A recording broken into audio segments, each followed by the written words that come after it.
Hello बच्चों, कैसे हैं आप सब। आई होप कि आप सब बहुत बढ़िया हैं। और आज हम करने वाले हैं हमारा घर हमारा विद्यालय कक्षा 6 से 8 का जो आपका प्रोजेक्ट वर्क है उसको भरने वाले हैं।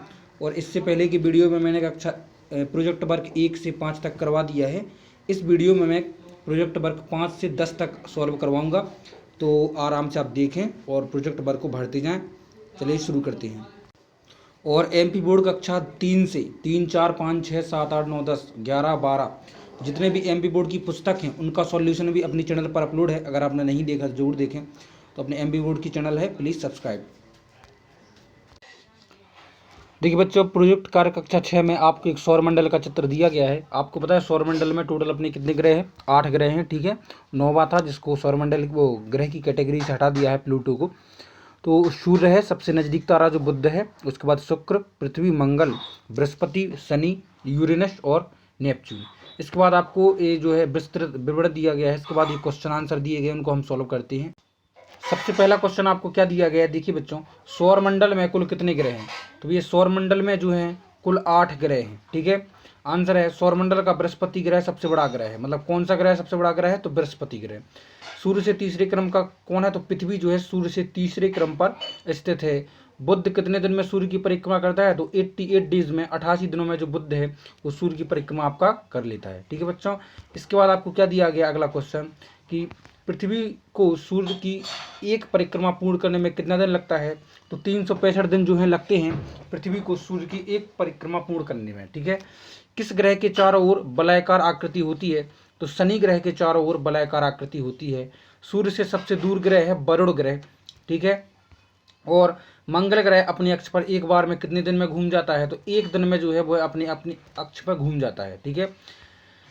अगला है तारे व ग्रह में अंतर पता करिए। तो देखो, तारे व ग्रह में यह अंतर है कि तारे चमकीले होते हैं और ग्रह ठोस होते हैं, इनमें चमक नहीं होती। ग्रहों में खुद की चमक नहीं होती और तारों में खुद की चमक होती है। अगला है स्थानीय उपलब्धि सामग्री के आधार पर सौर मंडल का चित्र या मॉडल तैयार करें।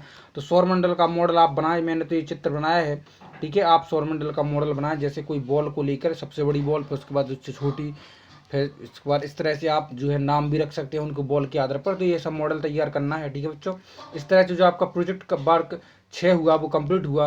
अब आ जाते हैं हम प्रोजेक्ट वर्क 7 पर। प्रोजेक्ट वर्क 7 में आपको कहा गया है कि मेले के बारे में विवरण देना है। तो मेला नाम सुनते ही आपके मन में कौन कौन सी चीज़ें आती हैं उनकी सूची बनाइए। तो देखो, मेला नाम सुनते ही हमारे मन में झूलों की चित्र, खिलौने, अच्छे अच्छे पकवान, कपड़ों की दुकानें तथा खिलौने के अन्य सामान की दुकानें हमारे दिमाग में आती हैं, ठीक है। अगला है हमारे गांव, शहर अथवा आसपास में कौन सा मेला लगता है? तो हमारे गांव के पास दशहरा का मेला लगता है जो बहुत ही बड़ा और अच्छा होता है। इस दिन रावण दहन भी होता है। आपके गांव, शहर या आसपास में मेला किस अवसर पर लगता है? तो देखो, हमारे गांव या शहर के पास दशहरा का मेला लगता है जो नवरात्रि के बाद दशहरा पर लगाया जाता है, ठीक है।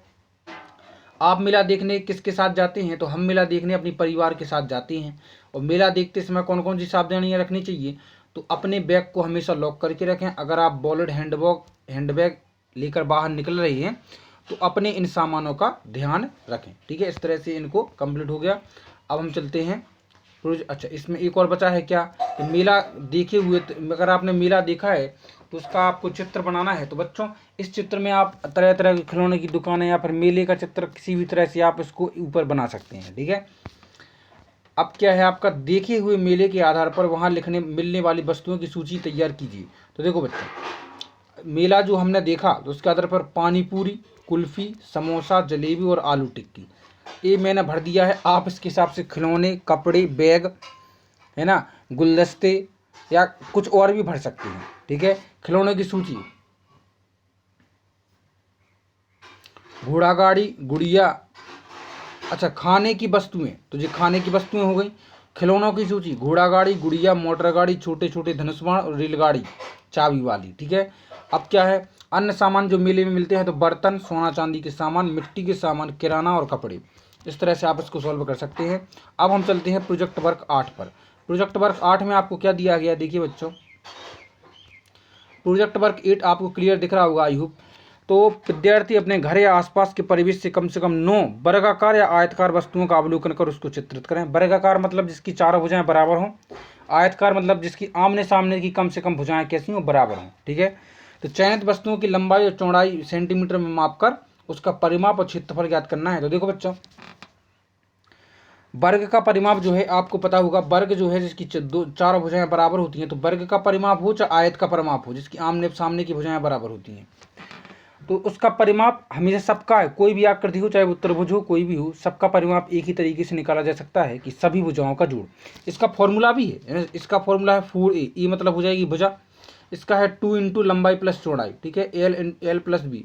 लेकिन इसको फॉर्मूले से याद करने से सही है कि सबसे पहले यही याद कर लो कि जो भी भुजाएं हों उन सबको जोड़ दो तो परिमाप निकल आएगा।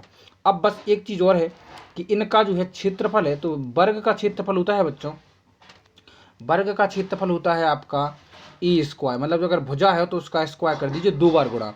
और आयत का क्षेत्रफल होता है लंबाई गुणे चौड़ाई, लंबाई गुणे चौड़ाई। लंबाई और चौड़ाई का अगर हम गुणा कर देंगे तो इसका क्षेत्रफल निकल आएगा। इस हिसाब से हमने निकाला है। देखो, इस सरणी को आप वीडियो को पॉज करके आराम से भर सकते हैं। वीडियो को रोक करके पॉज करके आप भर लीजिए। सबसे पहला देखो हमने भरा है इधर क्या, देखो मैं इस तरह से बताता हूँ। बिस्कुट, पुस्तक, पेज, डिब्बा, अलमारी, थैला, फिर बना है मैप, मैप मतलब नक्शा, चारपाई, और इसके बाद मैंने भरा है दरवाज़ा। तो 9 इस प्रकार से भर दिए। ये मैंने लिखा है इनकी क्या, वस्तु की लंबाई, इधर लिखी है मैंने चौड़ाई, और इधर जो लंबाई चौड़ाई का हमने देखो इधर परिमाप लिखा है और इधर लिखा है क्षेत्रफल। जो भी आपको समझ में नहीं आया तो आप कमेंट बॉक्स में मुझे ज़रूर बताएं। ठीक है, इसको मैं थोड़ा बड़ा कर दूँ जिससे आपको साफ दिखे। लीजिए, है ना, ये आपको इधर दिख नहीं रहा है तो मैं बता दूँ, ये 4 सेंटीमीटर है, ये 90 सेंटीमीटर है, ये 90 है। ठीक है, 90। ओके, इसको वीडियो को पॉज करके आप आराम से इसको सॉल्व कर लें पूरा। ठीक है, लीजिए।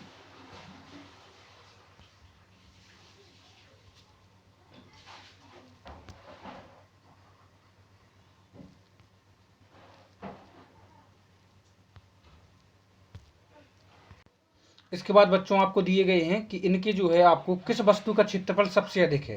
तो 4 पाई का जो क्षेत्रफल है ना वो सबसे अधिक है, 4 पाई का क्षेत्रफल। ठीक है बच्चों, 4 पाई का क्षेत्रफल सबसे अधिक है। इसके बाद आपसे कहा गया है दूसरा क्वेश्चन इसी में, किस वस्तु का परिमाप सबसे कम है।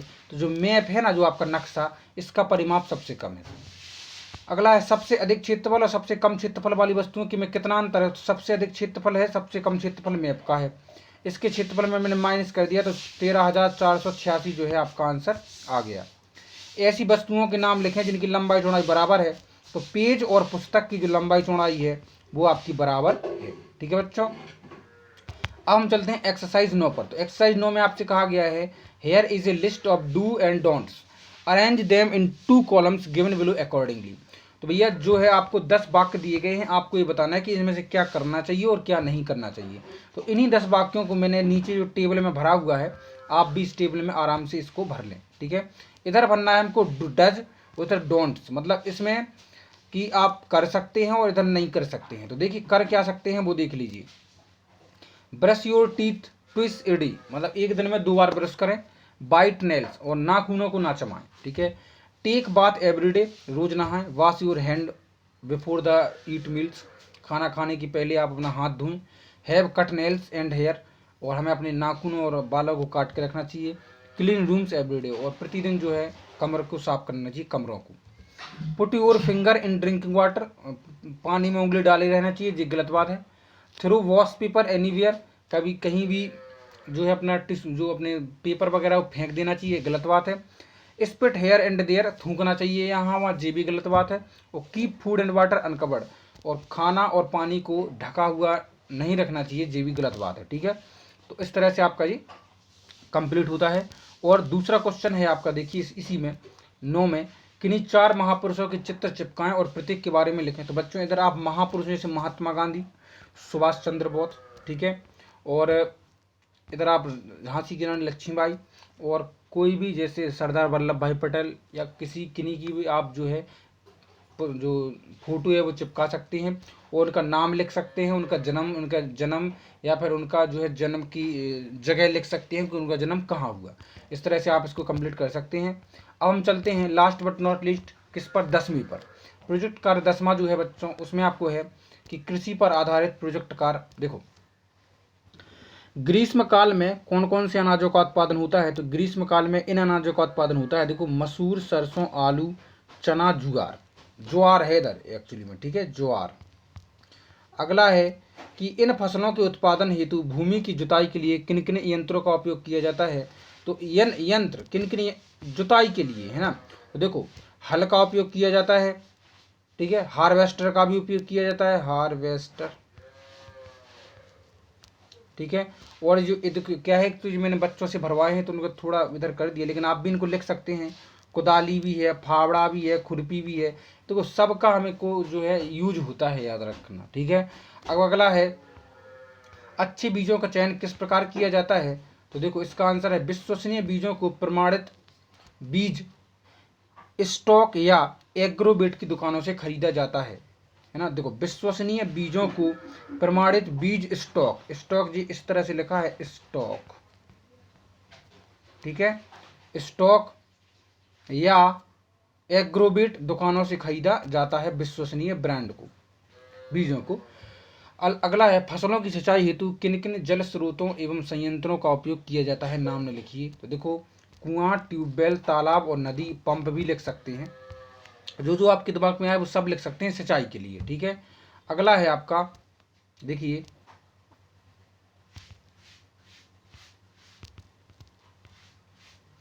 फसल उत्पादन हेतु किन किन उर्वरकों का उपयोग किया जाना है? लिखिए। तो फसल उत्पादन के लिए तो बच्चों में देखिए इसका आंसर है कि 1 एकड़ हेतु अमृत संजीवनी तैयार करने के लिए सामग्री में 3 kilogram urea, 3 kilogram super phosphate, 1 kilogram potash तथा 2 किलोग्राम मूंगफली की खली, 80 किलोग्राम गोबर एवं 200 लीटर पानी की आवश्यकता होती है। तो इस तरह से आप लिख सकते हैं, ठीक है।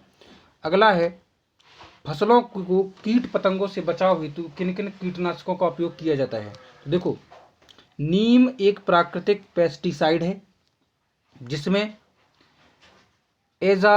एजारिंटिन एवं सेलानिन तत्व पाया जाता है जो फसलों को कीड़ों द्वारा खाने से बचाता है। तो इसको मैं थोड़ा बड़ा कर देता हूँ जिससे आपको अच्छा से देखिए, आप अच्छे से नोट कर ले। देखो लीजिए, ठीक है, नीम एक पेस्टिसाइड है जिसमें एजाडिरेक्टिन एवं सेलानिन तत्व पाए जाते हैं जो फसलों को कीड़ों द्वारा खाने से बचाया जाता है, ठीक है। अब हम चलते हैं अगले क्वेश्चन पर। फसलों की कटाई हेतु किन संयंत्रों का उपयोग किया जाता है? तो हार्वेस्टर, थ्रेशर, ठीक है, काटने के लिए। फसलों को सुरक्षित भंडारण किस प्रकार से किया जाता है? इसको लिखिए। तो देखो बच्चों, अनाज को रखने के लिए गोदाम की सफाई कर दीमक और पुराने अवशेष आदि को बाहर निकालकर जलाकर नष्ट कर, दीवारों, फर्श एवं जमीन आदि में दरारें हों तो उन्हें सीमेंट ईंट से बंद कर दें, टूटी दीवारों को मरम्मत करा दें। इस तरह से जो है आप अपने कंप्लीट कर सकते हैं। तो टोटल जो है 10 प्रोजेक्ट कार्य मैंने कंप्लीट करा दिए हैं। वीडियो को लाइक और चैनल सब्सक्राइब जरूर कर दें बच्चों। मिलते हैं अगले वीडियो में, टेक केयर।